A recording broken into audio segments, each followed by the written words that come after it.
The first thing Dr. Mason Reed noticed about the sinkhole was its perfect symmetry. Mathematically precise, a circle cut into the earth with surgical exactitude. Nature doesn't craft such perfection, at least not the nature he had documented throughout his 15 years in geological research. "It's wrong," he whispered, the words dissolving in the thin morning mist that clung to the valley floor. His reflection in the tablet screen looked haggard. 3 days of stubble and too many sleepless nights giving him the appearance of a man pursued. 7 inches of rainfall had revealed it according to the locals. The earth had simply opened, as if it had been waiting beneath the soil of Hollow Creek for generations, patient as only ancient things can be. Mason's boots sank into the mud as he approached the edge, each step releasing the scent of wet soil and something else, something metallic and vaguely organic that reminded him of hospital corridors. The research team kept their distance, their murmurs carried away by the wind that seemed to circle the depression rather than cross it, an unnatural current flowing clockwise around the void like water circling a drain. "The equipment's picking up something," Michael said, adjusting his glasses with trembling fingers. The younger scientist held the frequency detector at arm's length, as though proximity to the device might contaminate him with whatever it was measuring. A vibration too consistent to be natural, 37 hertz, steady as a metronome. Mason nodded, not trusting his voice. He had felt it before Michael had said anything, a subtle tremor beneath his sternum that matched nothing in his experience. Not quite sound, not quite sensation, something that existed in the borderlands between perception and intuition. Local folklore mentions a quarantine zone in this valley dating back to the 1800s, Michael continued, scrolling through his tablet. The blue light from the screen cast his face in a corpse-like pallor. No specifics on what they were containing. Records just stop, mid-sentence sometimes, like the clerks just set down their pens and walked away. Mason approached closer to the edge, feeling the vibration intensify with each step. The sinkhole was 30 feet across.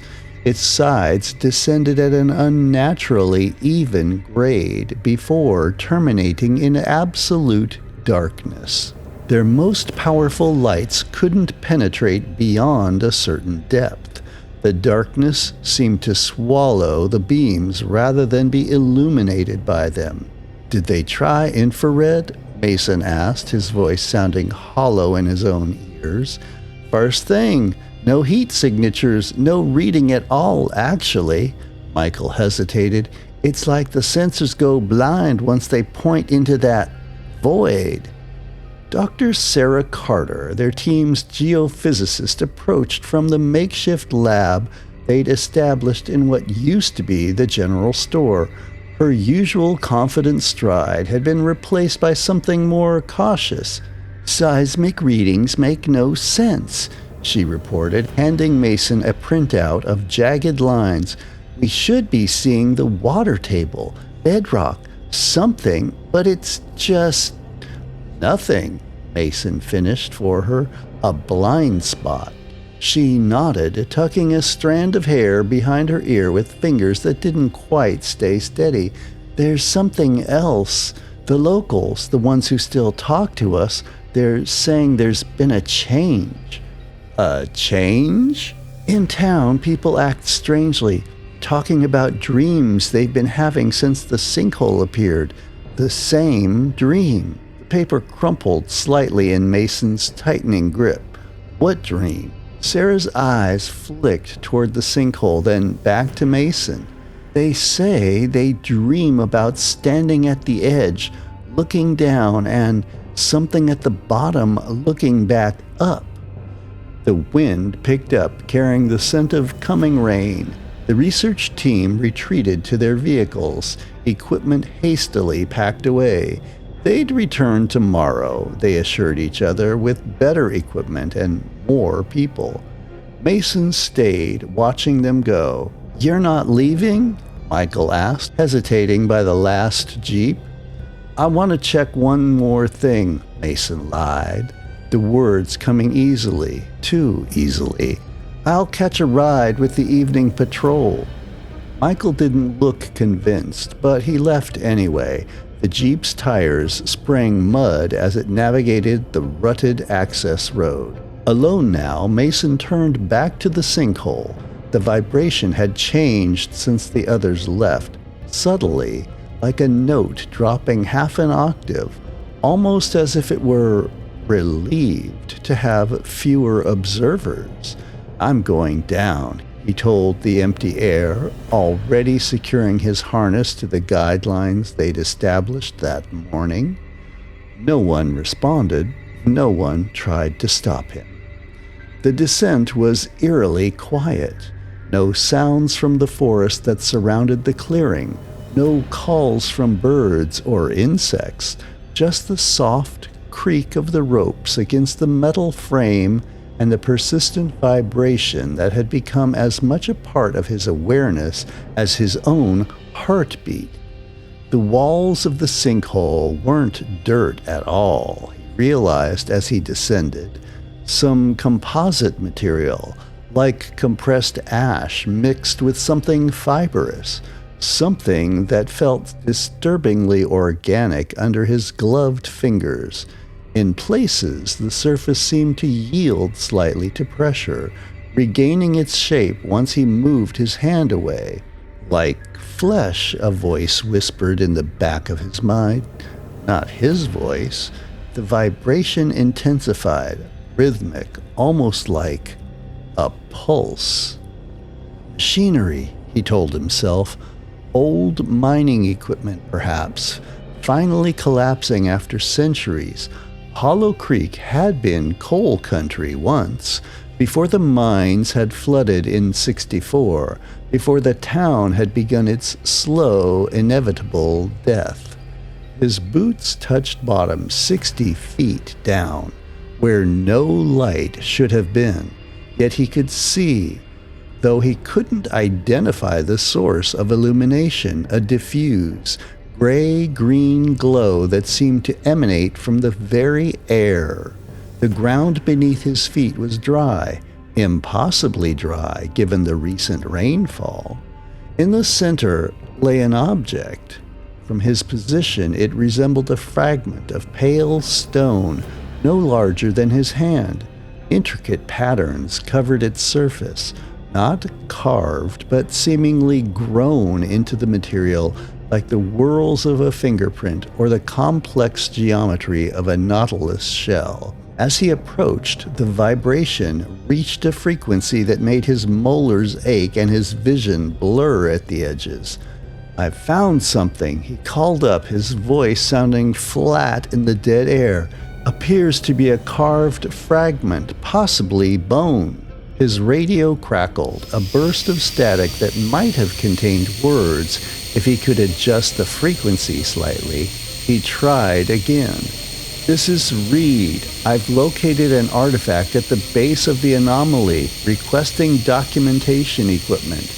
Nothing but static in response, but the static seemed to form patterns now, almost like speech, but in a language that hurt his ears to hear.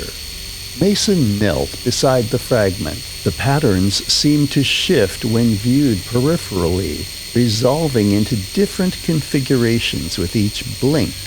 The vibration had become a hum now, just below the threshold of hearing, but somehow growing louder in his mind. Protocol dictated proper excavation procedures, photographs, measurements, collection bags. His bare fingers closed around the fragment before he realized he'd removed his glove. The world stuttered. He stood on the surface again, the late afternoon sun angling through the trees. The sinkhole gaped before him exactly as it had been. the harness and rope still secured around his body, no one else in sight. His watch read 5:17, not 2:35. Nearly 3 hours gone, evaporated from his memory like morning dew. The fragment sat heavy in his pocket, its presence a gravitational weight that seemed to distort space around it. He hadn't remembered retrieving it, securing it, or climbing back up. Yet here he stood, and there it rested, a piece of something ancient pressed against his thigh through the fabric of his khakis. "I need to run some tests," he said aloud, his voice startling a crow from a nearby tree. It took flight with a sound almost like laughter. The motel room became his laboratory, equipment hastily arranged on laminate surfaces designed for coffee cups and takeout containers. The fragment sat at the center of it all, gleaming under the harsh desk lamp like a tooth extracted from some primordial beast. It should have registered on his instruments, should have measurable properties, density, composition, age, but the readings fluctuated wildly before the equipment simply shut down. Every time, as if the fragment existed slightly out of phase with reality, present but not quite adhering to the physical laws that governed everything else. By the third day, the headaches began, concentrated along his temples and the base of his skull, a pressure that increased whenever he tried to focus on anything other than the fragment. Michael had called twice, Sarah 3 times. He'd watched the phone vibrate against the nightstand without answering. The fragment had begun to change, almost imperceptibly at first. A hairline fracture along one edge that seemed to heal itself when he wasn't looking directly at it. A slight alteration in its contours, as if it were breathing in microscopic inhalations. And most disturbing, it had grown warmer, not room temperature, but body warm, like living tissue. Sleep became a foreign country, a place Mason could see but never reach. When exhaustion finally claimed him on the 4th night, he dreamed of a vast underground chamber where thousands of identical fragments hung suspended in darkness, arranged in a pattern that his waking mind could almost grasp but never quite hold on to. The fragments rotated slowly, each movement aligning them more perfectly with some invisible axis. In the dream, Mason understood what they were forming, what they were becoming. He woke with the knowledge evaporating like camphor, leaving only the scent of revelation and the taste of ancient dust on his tongue. He woke to find markings on his hotel room wall, intricate spirals and sharp angles that mirrored the patterns on the fragment, drawn in what looked like rust-colored ink that had dripped down the cheap wallpaper in places. The pen was still clutched in his hand. It wasn't ink. He should have been horrified, should have sought medical attention for the deep scratches on his forearm that had provided the medium for whatever he'd created in the night. Instead, he felt only a detached curiosity as he compared the wall pattern to the fragment. Not identical, but complementary, a response, a conversation. The fragment had begun to sing. That was the only word for it, though it made no sound his ears could detect. It sang through his bones, through the hollows of his body, a melody that felt ancient and new simultaneously, a song that vibrated in frequencies that made him taste metal and smell colors that had no names in any human language, a melody that seemed to be asking for something. Mason sat on the edge of the bed, watching the fragment with eyes that burned for lack of sleep. The song was stronger at night, clearer, as if whatever lay on the other side of that music came closest when the sun retreated. "What do you want?" he asked aloud, his voice cracking from disuse. The song shifted, harmonics realigning into something that almost resembled words. "Bring us together." Bring who together? "The seven, the seven, the seven." Seven what? But the song had retreated back into abstraction, a vibrating without meaning. The knock at his door came at 3:19 a.m., 3 precise raps that resonated at the exact frequency of the Fragment's song. Mason approached the door carefully, his body moving with a sluggishness that had nothing to do with exhaustion and everything to do with the air itself, which had grown thick and resistant, like moving through honey. He knew before opening it that no one would be there. Just a small package wrapped in brown paper, dampened by the light rain falling outside. The package felt wrong in his hands, too heavy for its size, its weight seeming to shift as he carried it back inside. Inside the package was another fragment, identical to the first but for subtle variations in its pattern. A note accompanied it, written in handwriting he recognized as his own, though he had no memory of writing it. "The second of 7, when they rejoin, the gate opens." Mason placed the second fragment beside the first on the desk. They shifted towards each other, edges aligning with microscopic precision. The seam where they joined disappeared entirely, leaving a single piece with a new, more complex pattern. The song changed, gaining depth and resonance, no longer a melody, but a harmony. 2 voices twined into one. His phone chimed, a text from Michael. "Found something in the historical records. Urgent. Meeting tomorrow morning." But there on his phone's display, the date was wrong. 4 days ahead of what it should have been. He'd lost time again. 4 days of it. Panic should have set in. Horror. Some human reaction to the unnatural distortion of time around him. Instead, he felt that strange detachment again, as if the part of his mind that should be screaming in terror had been carefully excised and set aside. Mason looked up from his phone to find the motel room walls had acquired more markings while he'd been away. Floor to ceiling now, intricate patterns that made his eyes water when he tried to focus on them. The rust color had darkened to brown, then black as it dried. His forearms bore flesh wounds, meticulously self-inflicted, not random cuts born of self-harm or desperation, but precise incisions that formed patterns matching those on the fragments. How much blood had it taken to cover the walls? More than a human body could spare? The joined fragments pulsed with a gentle light that didn't illuminate so much as it defined the darkness around it, concentrating it, shaping it. The darkness pooled in the corners, thicker than shadow had any right to be.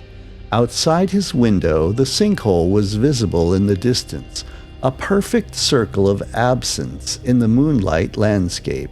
It had grown larger since he'd last seen it, consuming more of the clearing as he watched. Figures moved around its perimeter. His research team? Local authorities? No. The movements were too fluid, too uniform, like a ritual dance performed by practitioners who had rehearsed for centuries.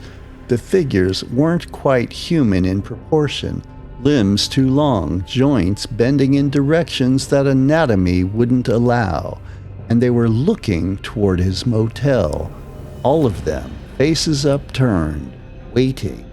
His phone chimed again. "Don't trust what you see. I've discovered what they quarantined. Coming to you, Jay." The fragments on the desk pulsed brighter. Their songs reached a crescendo that made the fillings in his teeth vibrate, and a glass of water on his nightstand developed fracture patterns across its surface that resembled the markings on the walls. A third package waited outside his door. Inside, another fragment. No note this time, none needed. He understood what was happening now, not in his mind, but with something deeper, something older than conscious thought. A recognition encoded in his DNA, a memory of when humans had been something else, something less, something prey. He was not finding the fragments, he was being summoned by them. 3 pieces joined now, forming half of a symmetrical whole. Their song had become a chorus that resonated with something far beneath the sinkhole, something that had waited in the darkness longer than human memory, something waking up. The markings on his walls had begun to move, subtle shifts that occurred just beyond the edge of perception, forming words in a language that had never been meant for human tongues, but that he somehow understood. "We have always been here. We were here before. We will be here after. We are patient."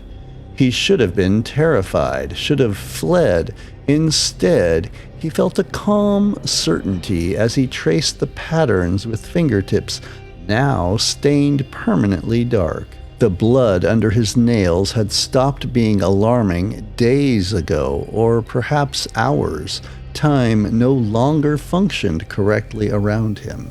His reflection in the bathroom mirror had begun to change too, subtle alterations that became apparent only in brief glimpses. His irises darker, with flecks of that same gray-green glow from the sinkhole's depths. His skin texture different somehow, more porous, the angles of his face sharper, cheekbones more pronounced in ways that bone structure couldn't account for. "What am I becoming?" he asked his reflection. "What you always were." The answer came not from the mirror, but from inside his own head in a voice that wasn't his own, a voice with harmonics that made his vision blur at the edges. What were we always? Vessels, waiting to be filled. A memory surfaced, swimming up from the depths he didn't know his mind possessed. Not his memory, something older. Hollow Creek hadn't always been the town's name. Before the mines, before European settlers, this valley had another name in the language of the people who avoided it. The place where shadows speak. The joint fragments pulsed in affirmation, their light casting multiple shadows from his body. Shadows that didn't always move in sync with his movements. His phone rang, the sound distorted and elongated. "Mason?" Sarah's voice tensed with worry. "We've been trying to reach you for days. The sinkhole, it's expanding. The rate of growth is accelerating, and people in the town are... something's happening to them." He could hear it in her voice, too. The subtle harmonics, that quality that wasn't quite human anymore. "You feel it too," he said, not a question. A pause. "The dreams? Yes, everyone does now." "Not dreams, memories. Mason, Michael found something in the historical record. This isn't the first time the sinkhole has appeared. It happens every 217 years, and each time the line went dead. Outside, a storm was gathering. Not natural weather, but a distortion in the air itself. The sky, visible through his window, had taken on colors that hurt to look at directly. Colors that existed just beyond the edge of human perception. Headlights swept across his window, a car pulling into the motel lot. Michael finally arriving. Too late. More packages had appeared while he spoke with Sarah. The remaining 4 fragments now lay before him, arranged in their proper configuration, but not yet joined. The fragments pulsed in sequence like a countdown. The wall markings slithered faster now, constellations rearranging themselves into new meanings. The gate opens both ways. What comes through stays through. What passes beyond remains beyond. Mason could hear Michael's car door slam, footsteps approaching, splashing through puddles that hadn't been there minutes before, rain that wasn't quite water falling from a sky that wasn't quite air anymore. Mason placed his hands on the fragments, feeling the vibration travel up his arms and into his chest cavity, recognizing it now as the sound the earth itself might make if it could express anticipation. A keycard swiped his door. Michael had gotten the manager to give him access. The handle turned. One by one, Mason joined the remaining fragments, completing the pattern. The song reached a frequency that shattered the mirror above the dresser and vibrated the filament in the desk lamp until it burst. The sinkhole in the distance began to glow with the same light that now consumed the joined fragments. The perfect circle expanding rapidly now, consuming trees, the access road, the temporary research camp. "Mason!" Michael's voice outside his door, urgent now, pounding. "Don't touch them! They aren't artifacts. They're a containment mechanism." But the final piece was already sliding into place beneath his fingers. The song stopped. In the sudden silence, Mason felt the earth tremble beneath the motel. Not a quake, more like something vast, shifting after eons of stillness. The darkness outside his window deepened as stars began to wink out, one by one, replaced by constellations that no human eye had ever been meant to see. The door burst open. Michael stood there, face ashen in the strange light emanating from the completed artifact. Blood trickled from his ears and nose. The human response to frequencies never meant for human perception. "What have you done?" he whispered. In Michael's hand was a brittle, yellowed journal, open to a page with a drawing, the same 7 fragments arranged in the same pattern. Beside it, a hurried scrawl.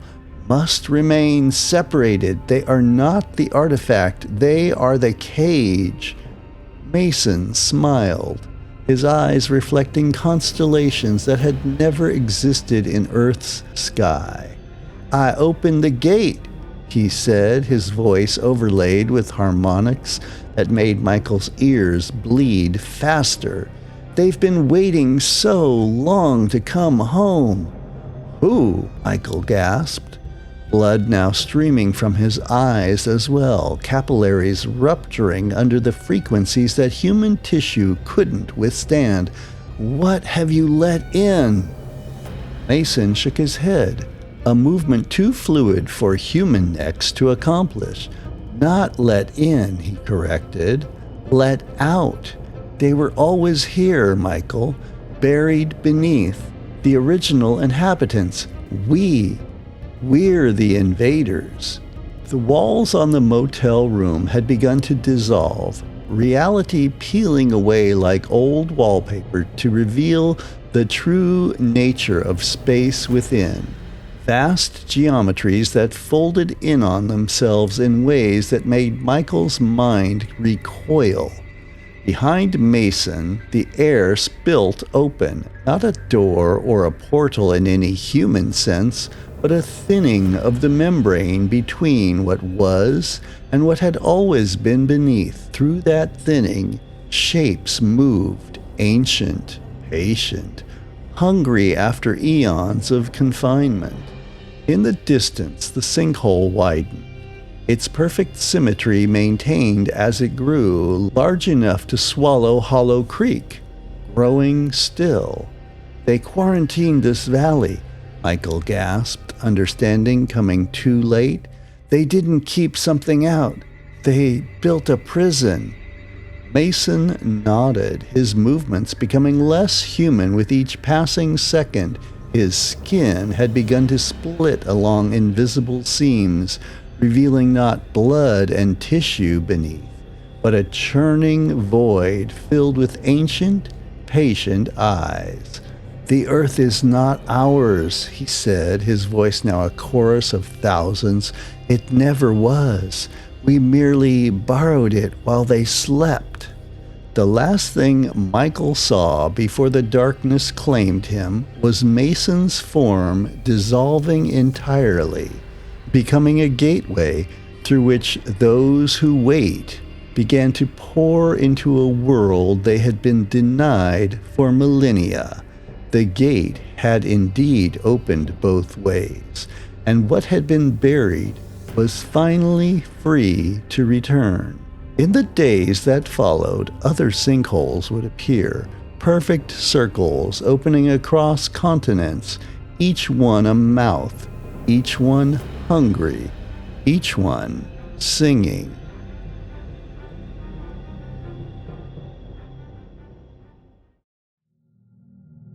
Thanks for listening to my Dark Veil tale. Make sure you like and subscribe to my channel. It really does help me grow this channel so I can make more content for your enjoyment. Also, check out the linked video for another creeper-style story from Dark Veil Tales.